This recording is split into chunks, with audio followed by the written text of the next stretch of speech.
I opened the letter from the Meadowbrook Estates Homeowners Association and felt my stomach drop when I saw the number at the bottom. $2,000. They wanted to fine me $2,000 for the vegetable garden I had spent the last 3 months building in my backyard. The letter was printed on expensive cream-colored paper with the HOA's pretentious logo at the top, and every word dripped with bureaucratic superiority. According to Patricia Hendricks, the HOA president, my raised garden beds violated Section 7.3 of the Neighborhood Covenants, which stated that all landscaping must be ornamental in nature and approved by the Architectural Review Committee. I stared at the letter in disbelief, reading it twice to make sure I understood correctly. My name is James Quincy, and I had moved to this Phoenix suburb 6 months ago after accepting a job as a software engineer at a tech startup downtown. The house was perfect, affordable, and had a spacious backyard that got excellent sunlight. The moment I closed on the property, I knew exactly what I wanted to do with that empty stretch of desert landscaped yard. Growing up, my grandfather had maintained an enormous vegetable garden behind his house in rural Oregon.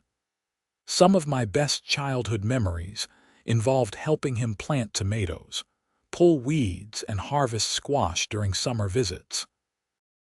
When he passed away 3 years ago, he left me his old gardening tools and a leather-bound journal filled with decades of notes about soil composition, companion planting, and pest management. Starting my own garden felt like honoring his memory while also doing something practical. Grocery prices had skyrocketed, and the idea of growing my own fresh produce appealed to both my wallet and my values. I had researched Arizona gardening extensively, learning about heat-tolerant varieties and the best times to plant in the desert climate. I built 4 raised beds from untreated cedar, filled them with quality soil mixed with compost, and installed a drip irrigation system to conserve water. The beds looked neat and professional, arranged in a geometric pattern that actually improved the appearance of my backyard. I planted tomatoes, peppers, squash, beans, cucumbers, and various herbs. After weeks of careful tending, everything was finally thriving. The garden brought me genuine joy. Each morning before work, I would spend 20 minutes checking on my plants, adjusting the irrigation, and marveling at new growth. My neighbors on both sides had complimented the garden. Dan Robertson, who lived to my left, often stopped by to chat about my progress and share tips from his own unsuccessful attempts at desert gardening years ago. Even Mrs. Chen, the elderly woman on my right who rarely spoke to anyone, had knocked on my door to tell me how nice the garden looked and to request some fresh basil. But apparently, Patricia Hendricks felt differently. I walked inside, set the letter on my kitchen counter, and immediately pulled up the HOA covenants on my laptop. I had skimmed through them before buying the house, but I will admit I had not read every single clause in detail. The document was 73 pages long, written in dense legal language that seemed designed to be as confusing as possible. I found Section 7.3 and read it carefully. The language was vague, stating that landscaping should maintain the aesthetic standards of the community and that vegetable gardens visible from the street were prohibited. However, my garden was in the backyard, completely invisible from the street. You could not see it unless you walked around to the back of my house or looked over my fence, which was 6 feet tall and solid wood. I grabbed my phone and called the HOA management office. A bored-sounding receptionist answered on the 4th ring. Meadowbrook Estates, HOA, this is Brittany. Hi, my name is James Quincy. I just received a violation notice about my vegetable garden and I have some questions. Hold please. Before I could respond, generic hold music started playing. 5 minutes passed. Then 10. I was about to hang up and try again when a sharp, nasal voice cut through the music. "This is Patricia Hendricks. What is your address?" I provided my street address and heard the clicking of computer keys. "Yes, I see your file here. You received a notice about an unauthorized vegetable garden. The fine is $2,000, payable within 30 days. I read the covenant, and it says vegetable gardens visible from the street are prohibited. My garden is in the backyard. You cannot see it from the street at all. The Architectural Review Committee has determined that your garden violates the aesthetic standards of the community. But how can it violate aesthetic standards if nobody can see it from public areas?" Patricia's voice took on a condescending tone.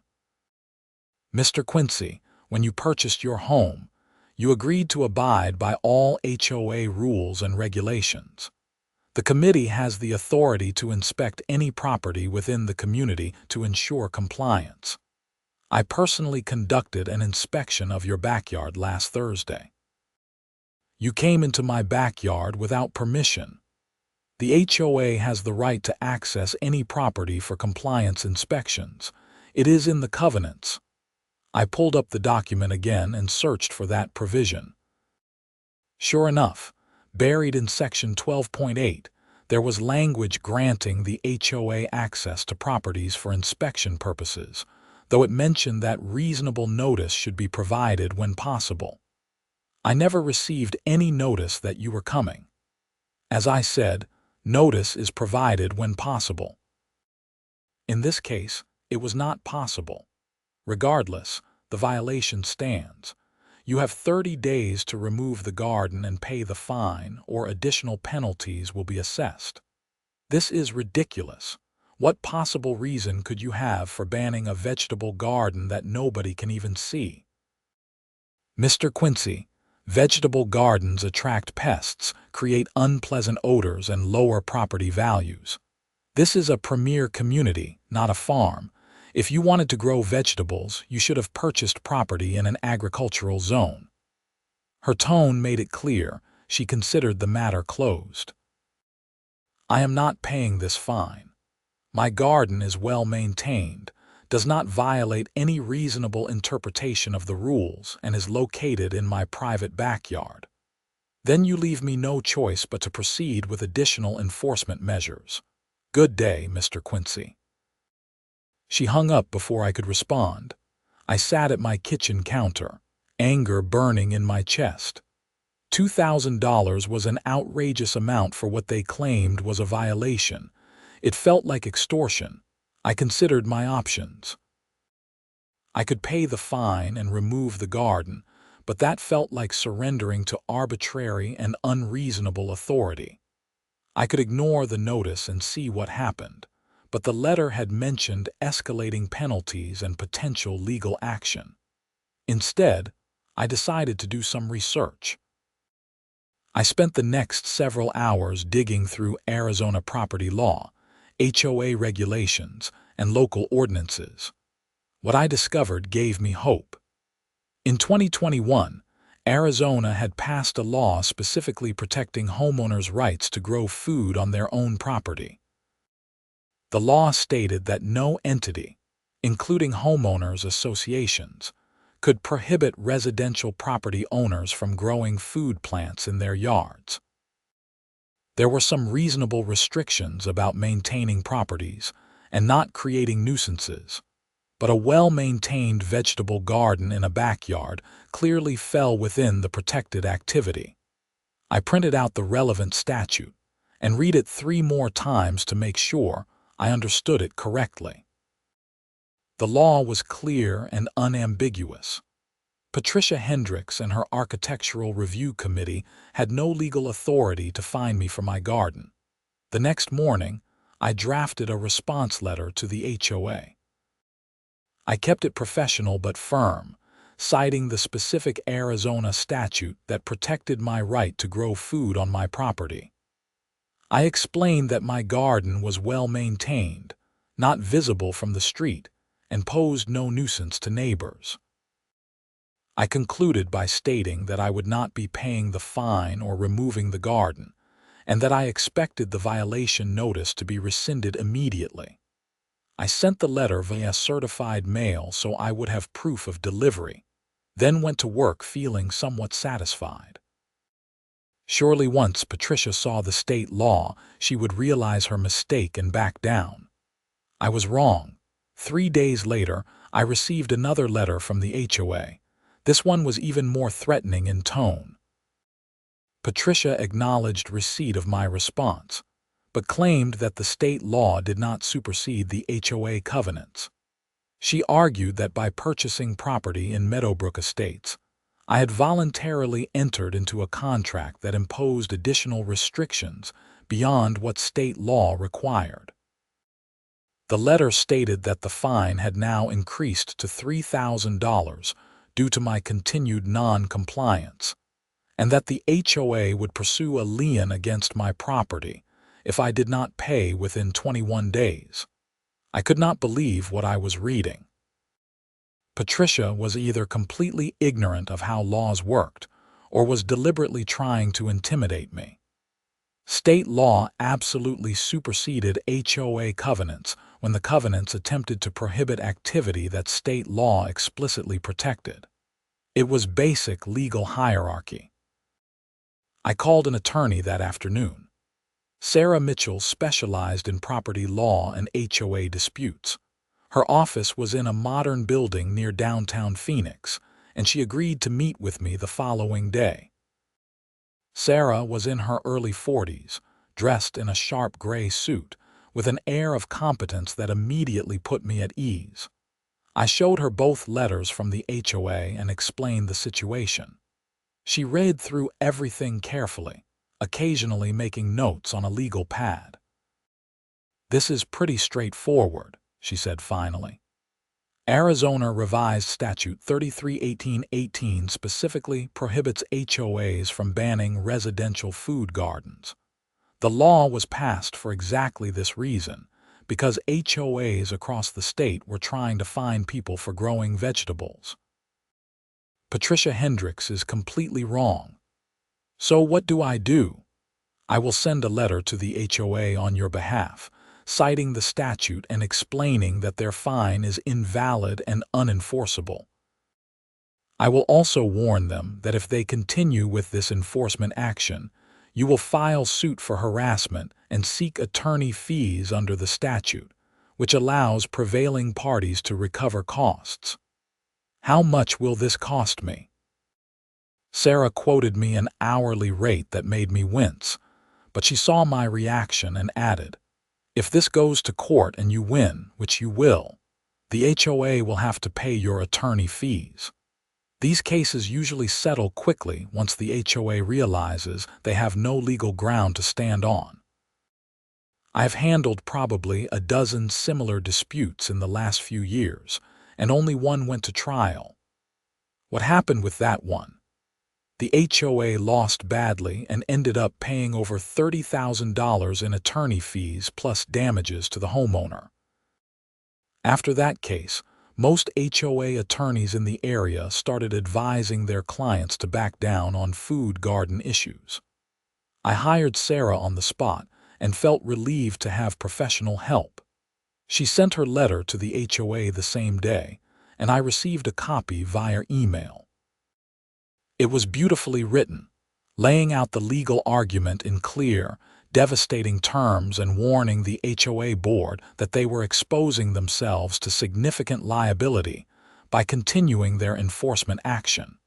For a few days, I heard nothing.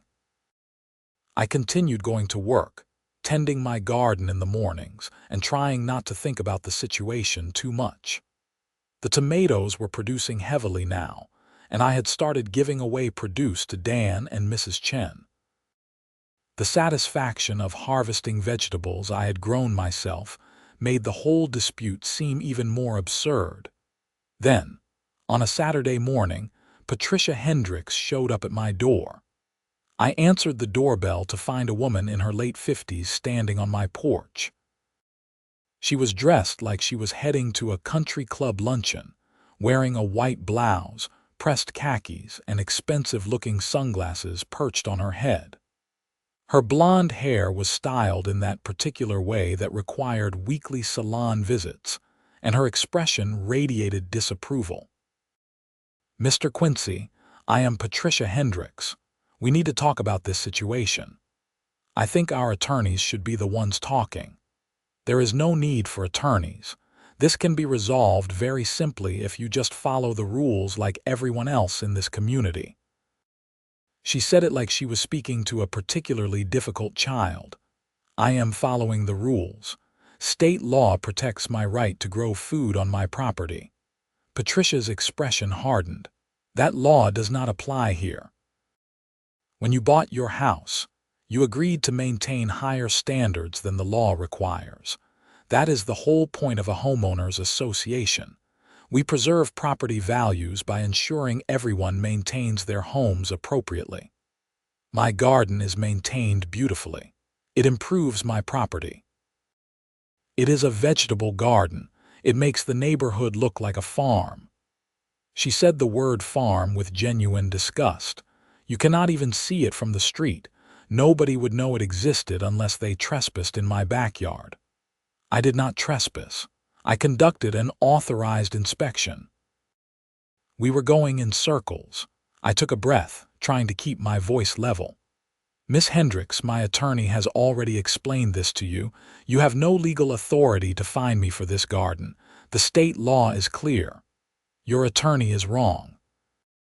Our HOA attorney has assured me that our covenants are enforceable." That surprised me. What kind of attorney would tell her that?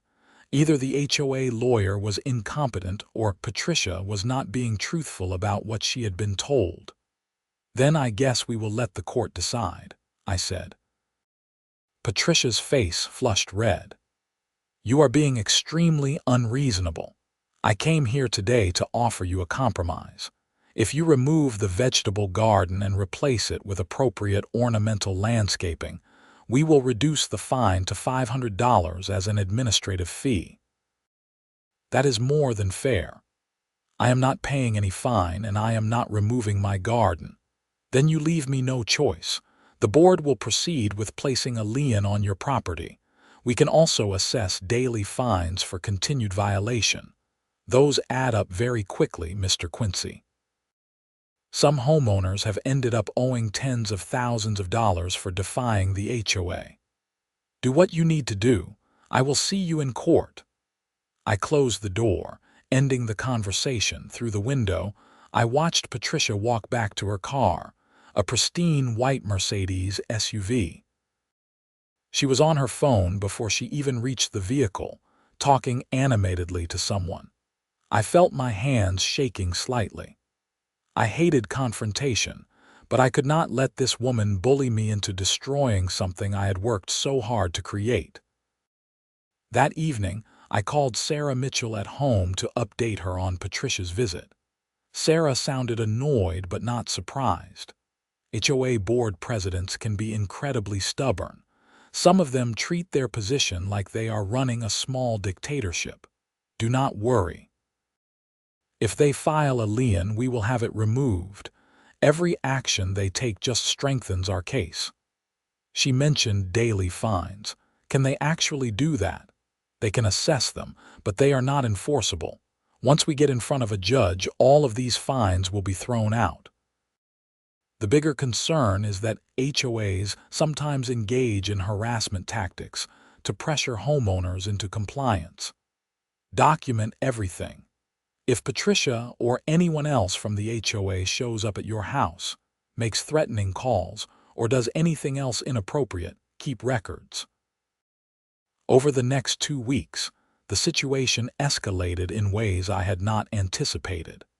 The HOA sent another letter increasing my fine to $5,000. Sarah responded with a formal demand that they cease all enforcement action and warned that we were prepared to file suit. Then things got weird. I came home from work on a Wednesday to find a notice taped to my door stating that my garbage can was not properly stored according to HOA guidelines. The notice claimed I had left the can visible from the street outside of trash collection hours. I took a picture of my garbage can, which was exactly where it always was, tucked on the side of my house behind a gate, completely invisible from the street. Someone would have to walk into my side yard to even see it. 2 days later, another notice appeared, this time claiming my mailbox needed repainting. I looked at my mailbox, which was in perfect condition. The black paint was fresh because I had painted it myself just before moving in. The following Monday, I received a violation notice for parking my car in the driveway overnight. The HOA covenant stated that vehicles should be garaged when possible, but at least half the houses on my street had cars in their driveways. I had parked in my driveway exactly once that week because I had been carrying groceries and had left the garage door open. It became clear that Patricia was retaliating by scrutinizing every aspect of my property, looking for any possible violation she could cite. I documented everything and forwarded it all to Sarah, who was building a substantial case for harassment. The situation affected my daily life more than I wanted to admit. I felt anxious pulling into my neighborhood, wondering what ridiculous notice might be waiting for me. I started questioning every little thing, like whether my yard needed mowing or if my house number was perfectly clean, not because I cared, but because I did not want to give Patricia any ammunition. Dan Robertson stopped by one evening while I was watering my garden. He looked uncomfortable. "Hey, James, I wanted to give you a heads up. Patricia has been going around the neighborhood asking people to complain about your garden." "Seriously?" "Yeah. She came by my house last week and tried to get me to sign some kind of petition saying your garden was creating a rat problem. I told her that was ridiculous. Your garden is cleaner than my entire yard." "Did anyone sign it?" Dan shrugged. "I do not know. I think she might have gotten the Thorntons to sign something. They are pretty tight with her and they are always complaining about something. But I wanted you to know what was happening. I appreciate that. For what it is worth, I think what she is doing is insane. You should be able to grow vegetables in your own yard. Half of us wish we had the energy to do what you are doing." That conversation helped, but it also worried me. If Patricia was actively campaigning against me in the neighborhood, she might be trying to create the appearance of community support for her position. Sarah advised me to attend the next HOA board meeting, which was scheduled for the following Thursday. These meetings were technically open to all residents, though Sarah warned me that board members sometimes tried to prevent homeowners involved in disputes from speaking. The meeting was held in the community center, a building near the neighborhood entrance. When I arrived, about 15 people were scattered around a room set up with folding chairs.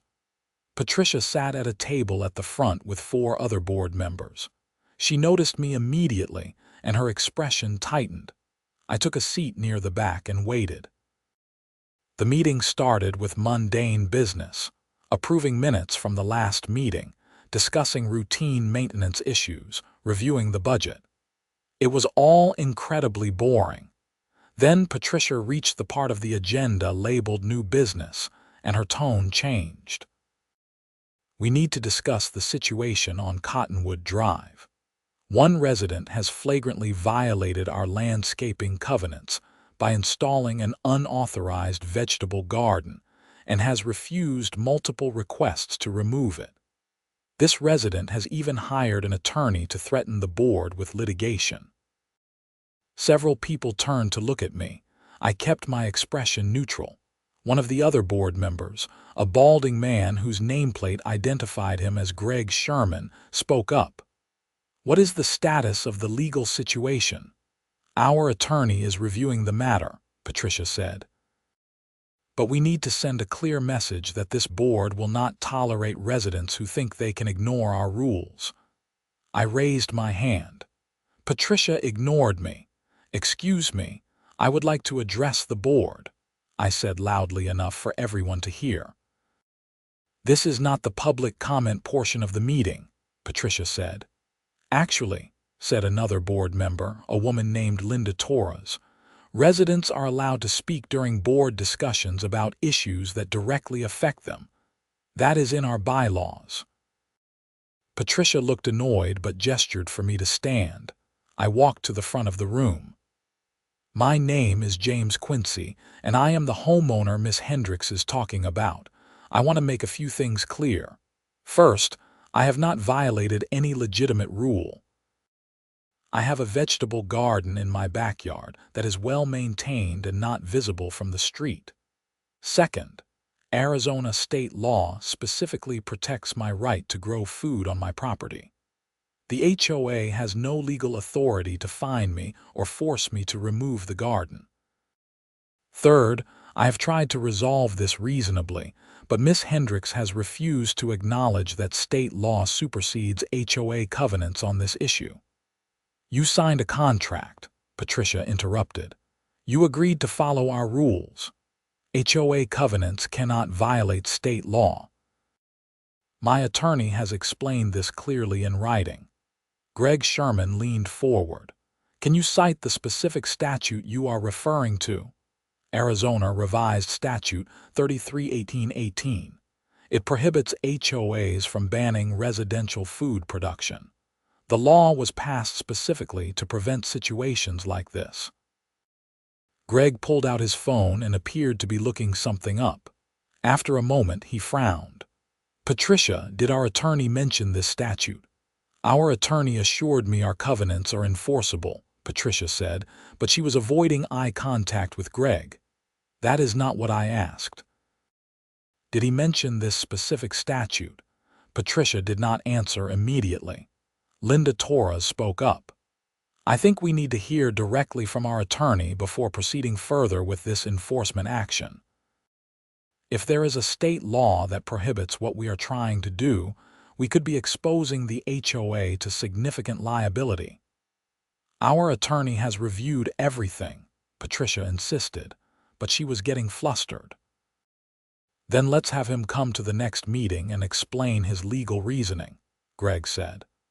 "Because from what I am reading here on my phone, this statute is pretty clear. It says HOAs cannot prohibit food cultivation. It also says it does not prevent HOAs from regulating the manner of cultivation," Patricia argued. "We are not banning vegetable gardens entirely. We are simply requiring they meet aesthetic standards." "My garden does meet aesthetic standards," I said. "It is neat, well-maintained, and not visible from public areas. Miss Hendricks is using subjective aesthetic judgment to ban something that state law protects." An older man in the audience raised his hand.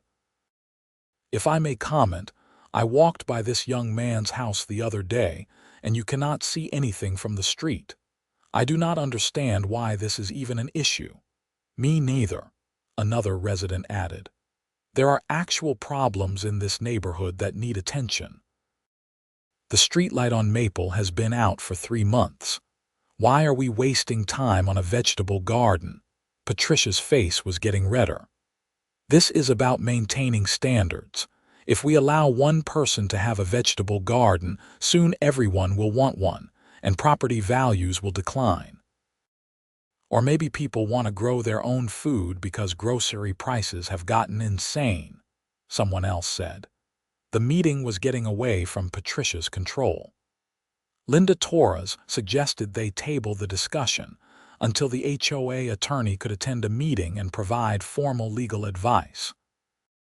Greg seconded the motion, and it passed 3-2, with Patricia and one other board member voting against. Patricia looked furious, but there was nothing she could do. As the meeting adjourned, several residents came up to me to express support. A few asked questions about my garden and seemed genuinely interested in starting their own. I left feeling cautiously optimistic. At least some of the board members seemed reasonable and willing to follow the law. Maybe this would resolve without litigation after all. I was wrong again.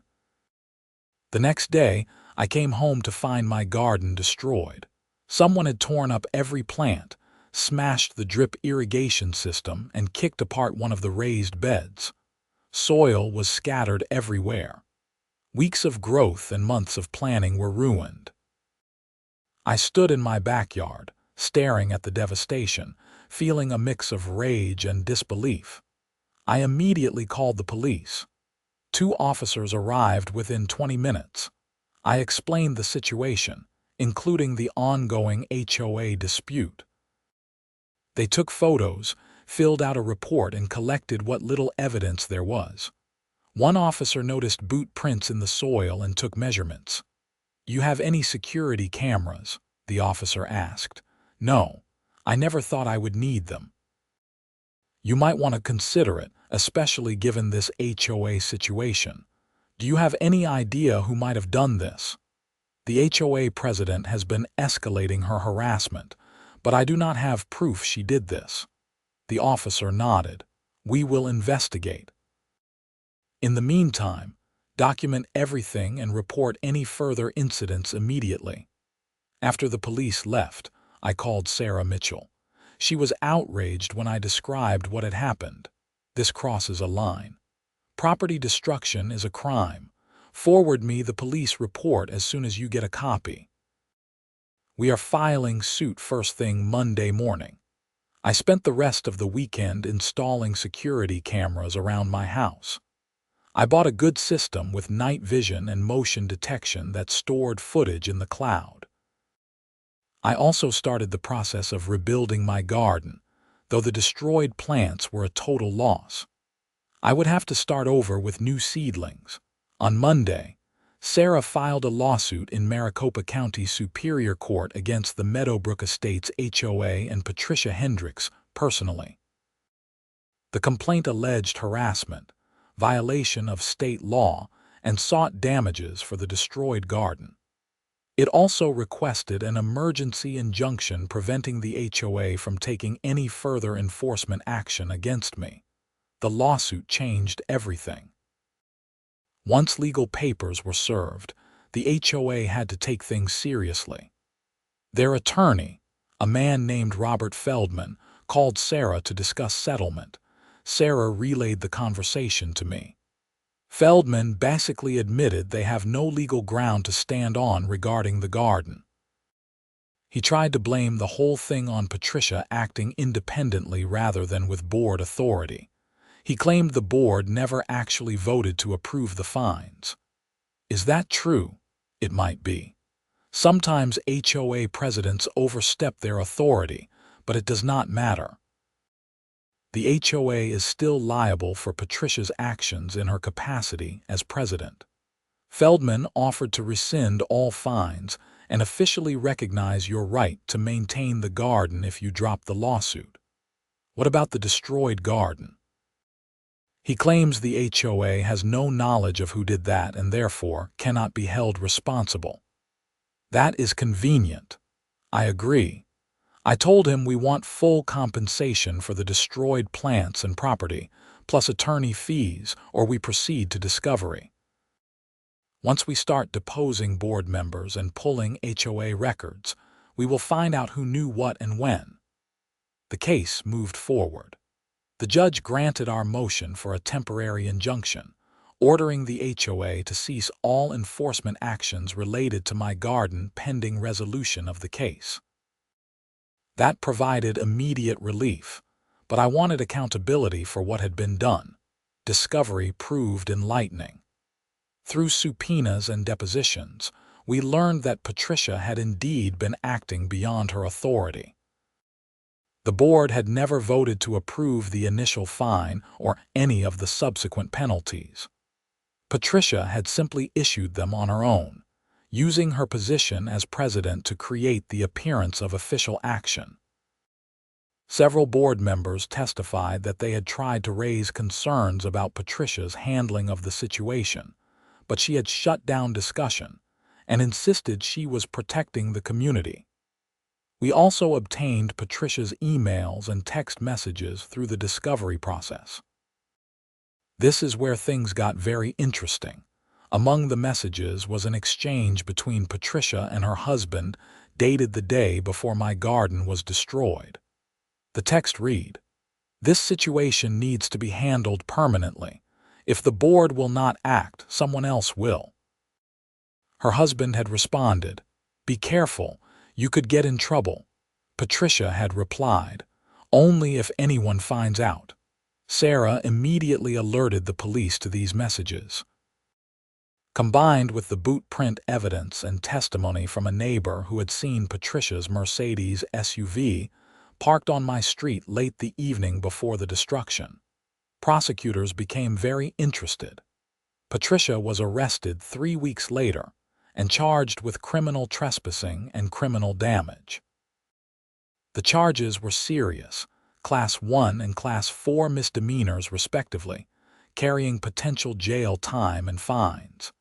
The arrest made local news. Several reporters contacted me for interviews, intrigued by the story of an HOA president allegedly destroying a homeowner's garden over a legal dispute. I declined most media requests on advice from Sarah, but the story spread through social media and neighborhood gossip. The publicity was devastating for Patricia. Many residents who had previously supported her, or at least tolerated her authoritarian approach to HOA management, turned against her.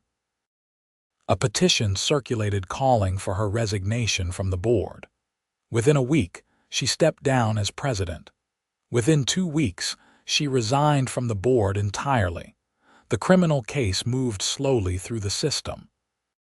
Patricia pleaded not guilty initially, but as the evidence mounted, her attorney began negotiating a plea deal.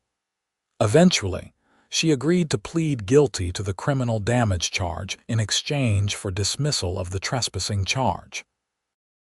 She was sentenced to probation, community service, and ordered to pay restitution for the destroyed garden. The civil lawsuit settled shortly after. The HOA agreed to pay me $15,000 in damages, which covered my garden expenses, attorney fees, and compensation for harassment and emotional distress. They also formally amended their covenants to explicitly allow food gardens in compliance with state law, and agreed to educate all board members on the legal requirements. More importantly to me, the new HOA board issued a written apology and invited me to serve on a newly formed Sustainable Living Committee to help other residents who wanted to start their own gardens. I rebuilt my garden bigger and better than before. The new raised beds were more numerous and arranged in an even more attractive pattern. I added a small greenhouse for starting seeds and a composting system. The garden became a showcase, and neighbors frequently stopped by to admire it and ask for advice.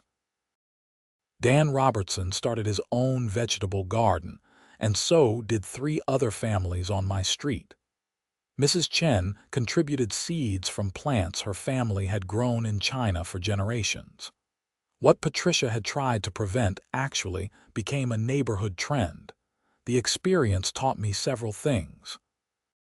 First, that standing up to unreasonable authority is sometimes necessary, even when it is uncomfortable. Second, that seemingly powerful people like Patricia often have far less actual power than they pretend to have, especially when they are operating outside legal boundaries. Third, that communities generally want reasonableness and common sense, not petty tyranny. 6 months after the lawsuit settled, I was harvesting tomatoes on a Saturday morning when a car I did not recognize pulled into my driveway. A young couple got out, looking nervous. "Are you James Quincy?" The man asked. "I am. We are thinking about buying a house in this neighborhood. The realtor mentioned that there had been some kind of issue with the HOA, and someone suggested we talk to you."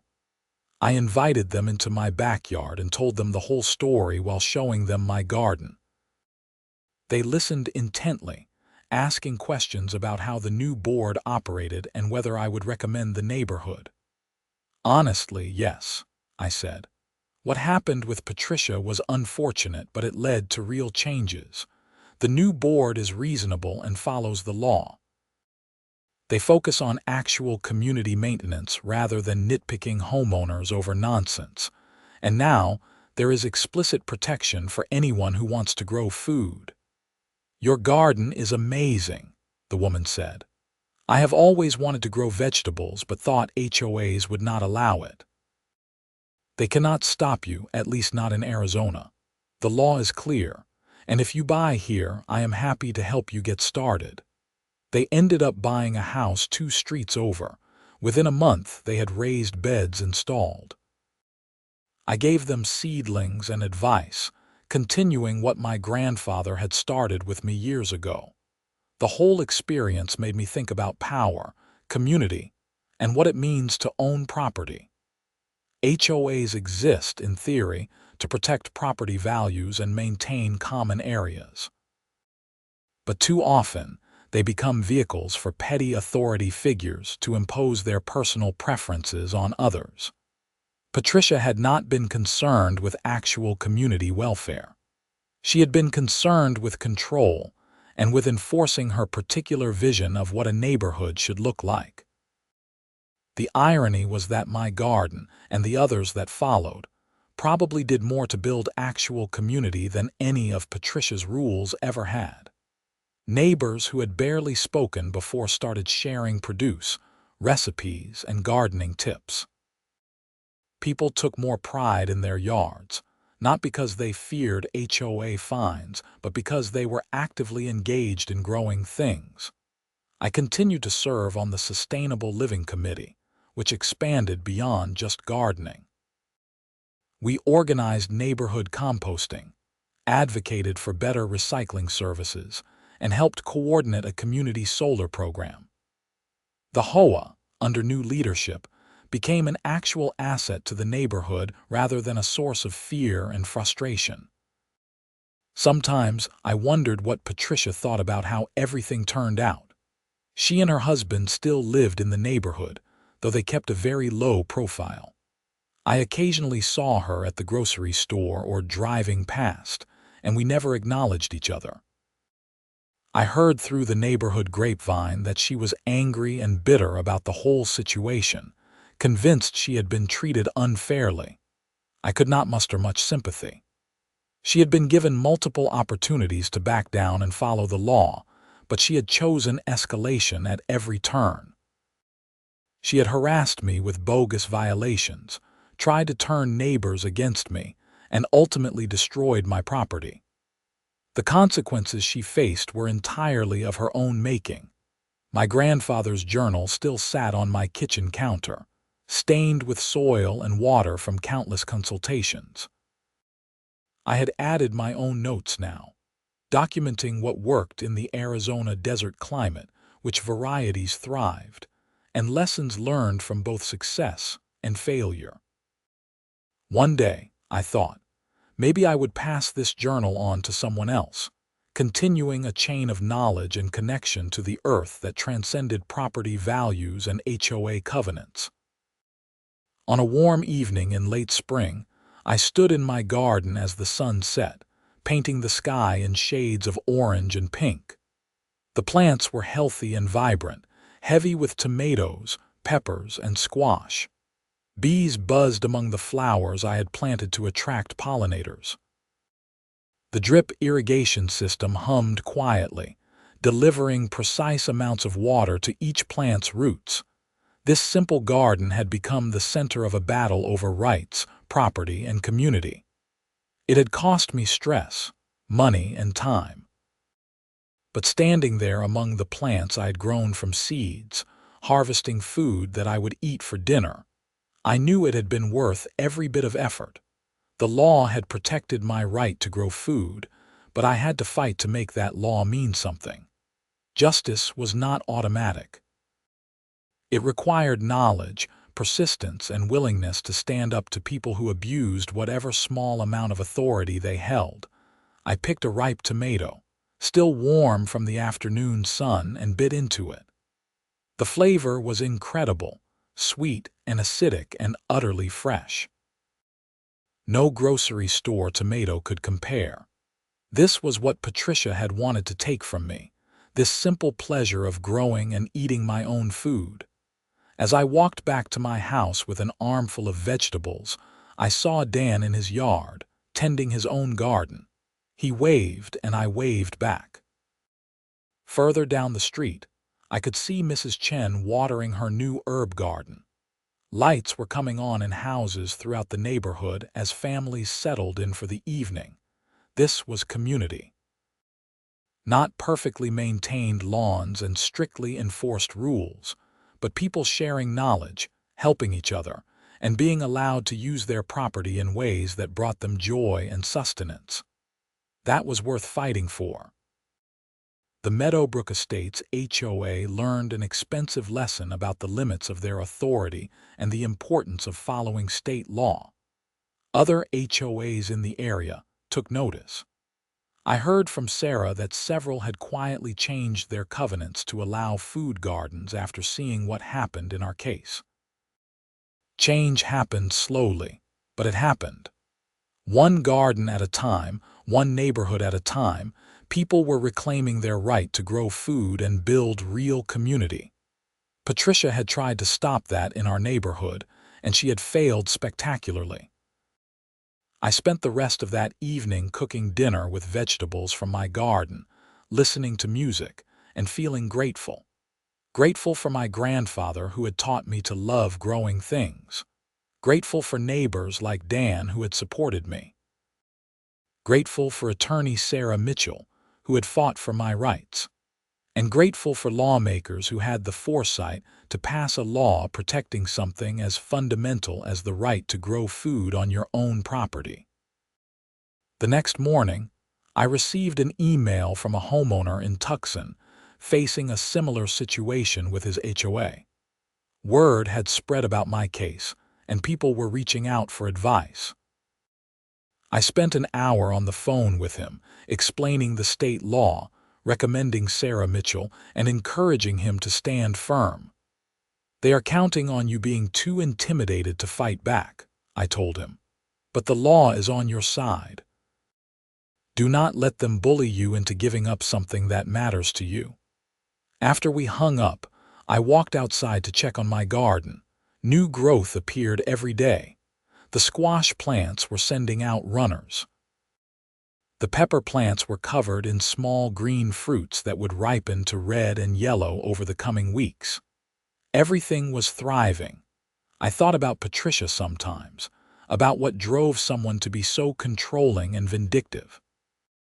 Maybe she was unhappy in her own life and sought to exercise power in the one domain where she felt important.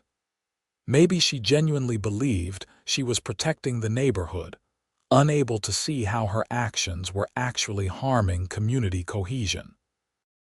Or maybe she was just a person who needed to be in control and could not tolerate anyone defying her wishes.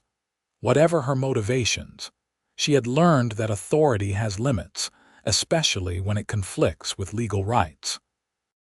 The law existed to protect people from exactly the kind of arbitrary and unreasonable enforcement she had attempted. She had not just lost a legal battle. She had lost her position, her reputation in the community, and ended up with a criminal record. Meanwhile, my garden flourished.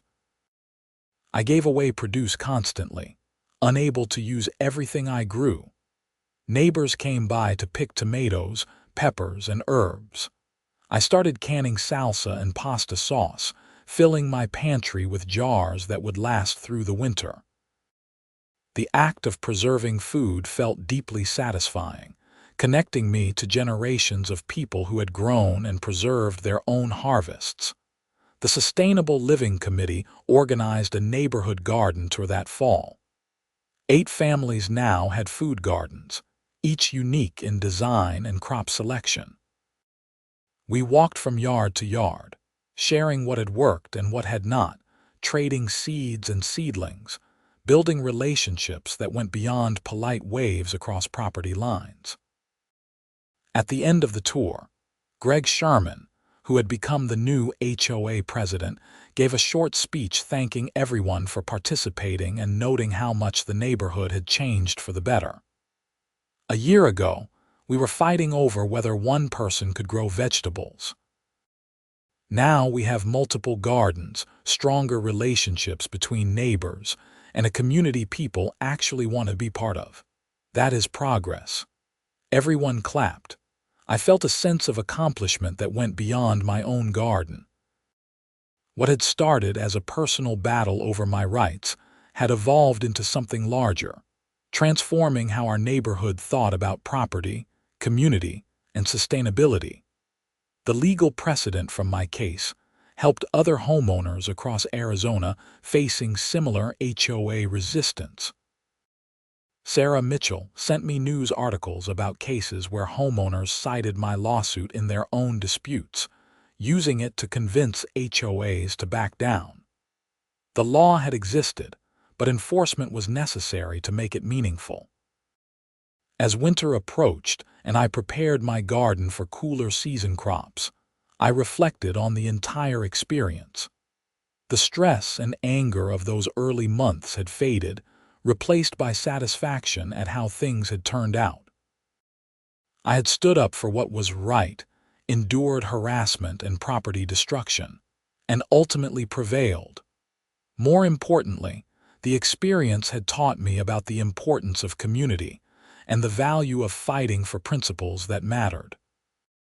My grandfather would have been proud, not just of the garden itself, but of my willingness to defend it against unreasonable opposition. The vegetable garden that Patricia Hendricks had tried so hard to destroy became a symbol of resistance against petty authoritarianism, and a reminder that laws protecting individual rights mean nothing unless people are willing to enforce them. Every tomato I harvested, every pepper I picked, every herb I trimmed represented not just food but freedom and the right to use my property in ways that brought me joy and served practical purposes. Patricia's attempt to fine me $2,000 for growing vegetables had backfired completely. Instead of forcing compliance, she had triggered a legal battle that cost the HOA $15,000, resulted in her own criminal conviction, and led to changes that protected food gardens throughout the neighborhood. Her authoritarian approach had been exposed and rejected, replaced by leadership that respected both the law and homeowners' rights. As I planted garlic, cloves, and lettuce starts for the winter garden, I felt at peace. The battle was over, decisively won. My right to grow food on my property was established and protected.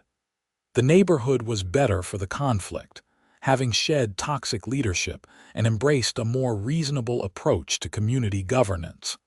The sun was setting again, casting long shadows across my raised beds.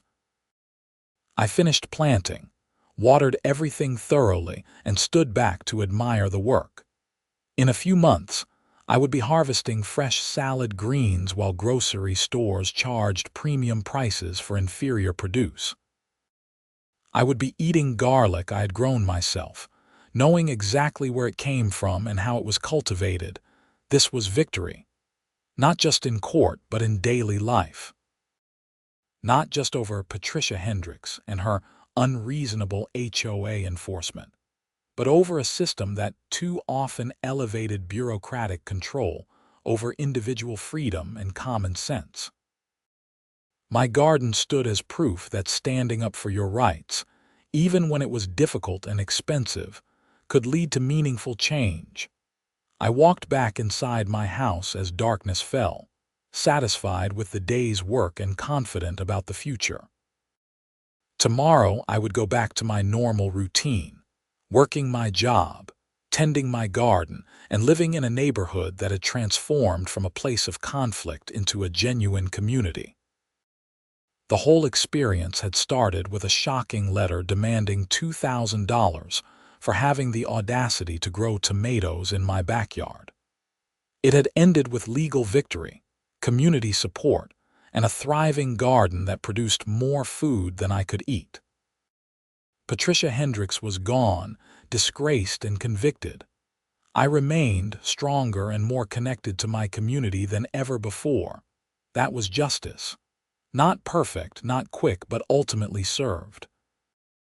And it all started because I refused to accept that an HOA had the authority to prevent me from growing food on my own property, when state law explicitly protected that right. Sometimes the most important battles are fought not over grand principles, but over simple things like the right to grow a vegetable garden. Those simple things mattered because they represented freedom, autonomy, and the kind of community we wanted to live in. My grandfather's journal would record all of this, not just planting dates and harvest yields, but the story of defending the right to grow food against those who would prohibit it. Future generations reading those pages would know that this garden was more than just plants in raised beds. It was a statement about rights, community, and the importance of standing up to unreasonable authority.